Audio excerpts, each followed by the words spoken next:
It's generally been a long time since I've actually sat down and enjoyed a video game that I've played.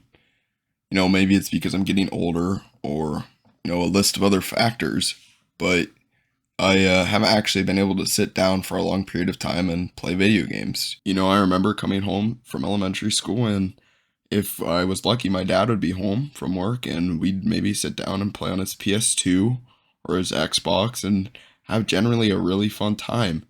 And it's video games just aren't the same anymore. And whether it was Halo Reach or, if I was lucky, GTA 3, GTA San Andreas, I had a fun time playing. And maybe it was with my dad. That's why it affected me so much. When I ended up thinking about it for a long period of time, I came to realize that there's probably only three big reasons why modern video games, in my words, are trash and nobody really wants to play them. I believe there's a lack of innovation right now and endless sequels that don't really have a profound effect on today's world like older games used to. I think a second big reason is games are catering to minority audiences and not the silent majority of gamers. And the silent majority of gamers are dudes like me and you who just want to enjoy a game after work and or enjoy a game after school and have a good time. And I believe the last reason is probably focusing on graphics over in depth gameplay that we all want to experience and have.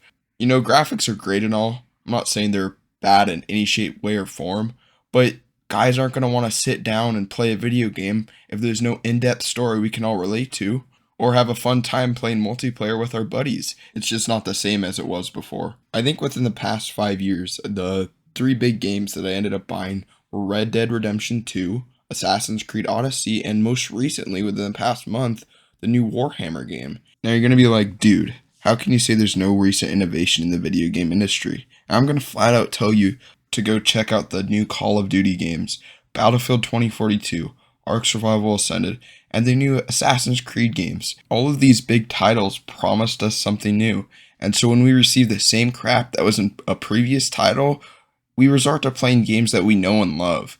I think a great example was Ark Survival Ascended. I was expecting a brand new game. I was expecting Ark Survival Evolved 2. So when they released the same shit that was in the previous game and just maybe tuned it up a tiny bit with all the same errors and the same glitches and bugs that were in the same previous game, it makes me not want to play it and not want to buy it. And so I didn't. I didn't buy the new Ark Survival Evolved. I played on my old world in the old Ark Survival game.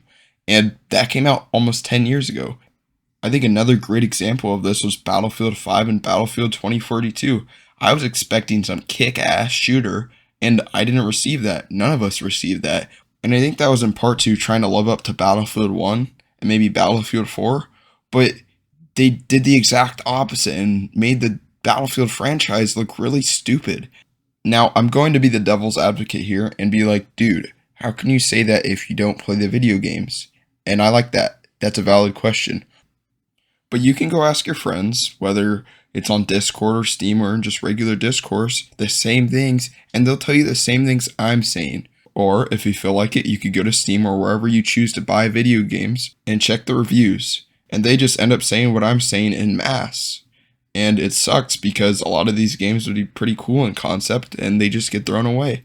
That's just the developer's fault. It's not our fault for not liking the game or choosing to not play it because they did a really shitty job in developing their own game and not creating something new that dudes like us can enjoy. Now, to get to my second point on catering to minority audiences. I'm not in the minority, and the majority of gamers aren't either, so it seems rather stupid to cater to somebody or someone or to a group of people that aren't in the majority. You make less money, you lose fans, and most of all, gamers just won't play your game anymore. Now, catering to the woke mob just kind of sucks for us because we're not in that group of people. And I'm not gay, I'm not anything. I'm just a straight dude who wants to come home and play video games once in a while to lose some steam or to blow time off. Now, I could give a good example of an older game doing this, such as Rainbow Six Siege. Recently, they had a new operator called Scopos, and this guy's disabled physically. And you don't think a team like Rainbow would have a physically disabled operator? Sure, they may be a smart person or a smart character, But in the end, it's just super unrealistic. I know the game's not realistic as it is, but a disabled operator on a team deriving from the best military and police personnel from all around the world doesn't make sense in hardly any scenario. And the same can be said for adding gay operators into Rainbow Six Siege. Most of the military personnel around the world are probably straight. I don't expect a gay dude going on to battle and flailing a weapon around. And that's just the truth. And so when you add it to Rainbow Six Siege, it doesn't make much sense either. But the majority of gamers who play Rainbow Six Siege are just straight dudes who don't want woke bullshit affecting Rainbow Six Siege, period. And whether that hurts your feelings or not, it's the truth. Now, I think another great example of this is Dustborn, catering to a minority of the population just to have it completely flop. You gotta check out the numbers, dude. The numbers just don't lie. 5 players right now, 13 in a 24-hour period, and 83 all-time. Dude, it's gotta be just devs playing this game at this point. And that's what I'm saying. No straight dude will ever play this game. And you know who it's made by? Liberal, woke devs who don't care about the majority of their player base. And that's just it. They just don't care. And you gotta see the comments on this video. It's not just me saying this. It's a lot of people. And it's bad when IGN gives them a 7. A 7. You would think a game like this, super woke and stuff, IGN would rate it as a 10. But it's so bad that they had to give it a 7. Turns out when the majority of players don't like the game or don't agree with what's in the game, the writers have to give it a low score because they're just going to discredit IGN anyway. Now, I think Andy Pants Gaming shows off perfectly in this clip who the devs are catering to, and that's just woke liberals. Millennial humor. But guys, look at the diversity check boxes that are getting ticked by this game. You've got, of course, edgy black lesbian chick with a guitar. You've got a he, she, it that's fat, that's not sure what they are. Oh, yeah, they have Native American braids, but they're fat, but it's probably a dude. You have Latino looking guy that's the millennial definition of what they thought was cool 20 years ago, but they're painfully out of date. You've got, and I found out from watching the trailer that this is actually supposed to be a chick here in the background. And then you've got the quirky robot. And for a final example, we have Assassin's Creed Shadow. In what world was there a black samurai, dude? And I don't mean to be racist or anything like that, but it just doesn't make sense. For a game that's trying to be super uber realistic, it doesn't make sense to have a black dude as a samurai.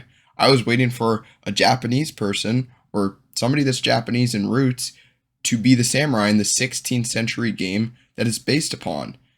Now, I'm totally cool with there being a Japanese chick in the game. That is totally realistic. I wouldn't be surprised if there is a samurai that was a chick. And checking on that, there were Japanese samurais that were chicks, and that makes total sense that there's a chick in the game that's a samurai. Looking it up, you can find out that they existed in 11th century AD. But honestly, I think it's pretty culturally insensitive to have a black dude as its role. It's never been done before, and what's the purpose of it? My uncle is Japanese. Doesn't sound like it, but he is. And I think he'd be pretty offended that they chose a random black dude in the 16th century to play this role or character. Just doesn't make sense in any timeline that we're in. And I find it pretty funny that Ubisoft decided to use hip-hop music in the background during the gameplay trailer. That seems to be kind of racist in a sense of itself. I have breath in my lungs and a blade in my hand. I said kill him. Because of the fact that this is supposed to be 16th century Japan. It just doesn't fit here, and it seems the white devs are just trying to get a good ESG score or make the game sell better to a black audience. And it doesn't make sense at all. The character is supposed to be an African samurai, not a black samurai from Africa, I assume. And they're using black music from America, and that just doesn't fit in a Japanese culture. It's funny that the length they'll go just to make something sell better or cater to an audience they think they're representing, when in reality they're doing the opposite. They're kind of using them.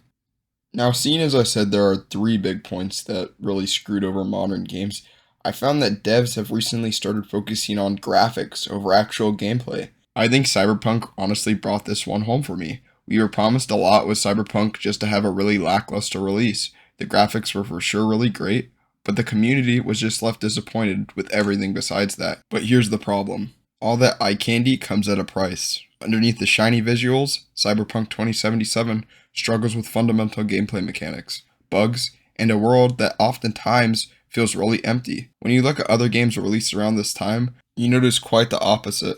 Comparing that to CD Projekt Red's previous masterpiece, The Witcher 3, there, every town, every character, and every quest felt meaningful. In Cyberpunk, a lot of that side content just felt like an afterthought, with characters that react in unbelievable ways or world building that doesn't match the detail of the visuals. It just doesn't line up for me, and it didn't line up for many people. You can really look as cool as you want in this game, but when the choices don't impact the story or gameplay for you, it feels hollow. And the visual flair that the game actually has feels like there's no real weight behind it, and it is hollow. Everyone really enjoys a game with some thought behind it, and a story where your thought can actually be seen behind the character, and this game just didn't have that, let alone the bugs and glitches behind this game. There are compilations on YouTube that you could watch for like 30 minutes just of bugs and glitches in the game, and that was just disappointing as itself. Many people couldn't even play the game at launch, especially on older consoles. All the visual splendor in the world can't save a game when it barely runs, and for many, that was a nail in the coffin, dude. And for myself, only having a 1070 at the time on a computer, it couldn't run it as it is, let alone an Xbox One or a PS4. Paying $60 for a game that I couldn't play really sucked, and it sucked for a lot of people. I couldn't imagine the people playing on Xbox One or a PS4. That would suck, dude. And coming from a guy who just wants to come home and play a video game, and when I finally was able to play the game, I couldn't. I ended up just refunding my game and playing Red Dead or watching YouTube. And to give credit where credit is due, I have played the game recently and it is a little bit better than it was, but there's still outrageous bugs that they just haven't fixed. And that's the thing, most devs just won't fix their games. And I just end up going back to playing Call of Duty or a game that I could relax and play. I don't really even care if I'm good at the game anymore, I just want to have a fun time after work playing it. Honestly, dudes, I just end up playing a game where I can have fun playing with my buddies or playing a story mode that I know and love. And honestly, this is what gaming is meant to be. Being let down is all that happens these days, and an average dude like myself just ends up playing nothing at all before I try out a new game. And that's kind of why I wanted to make this video, so that an average dude like myself can get on here and express what he's feeling. And I think a lot of other dudes are feeling the same way. It just sucks to see what the gaming industry has become, and I don't think it'll change for a while, but I think if average dudes like me and you just end up putting out there what we believe, it may change for the better. So on that note, thanks for watching, man. Have a good rest of your day, dude.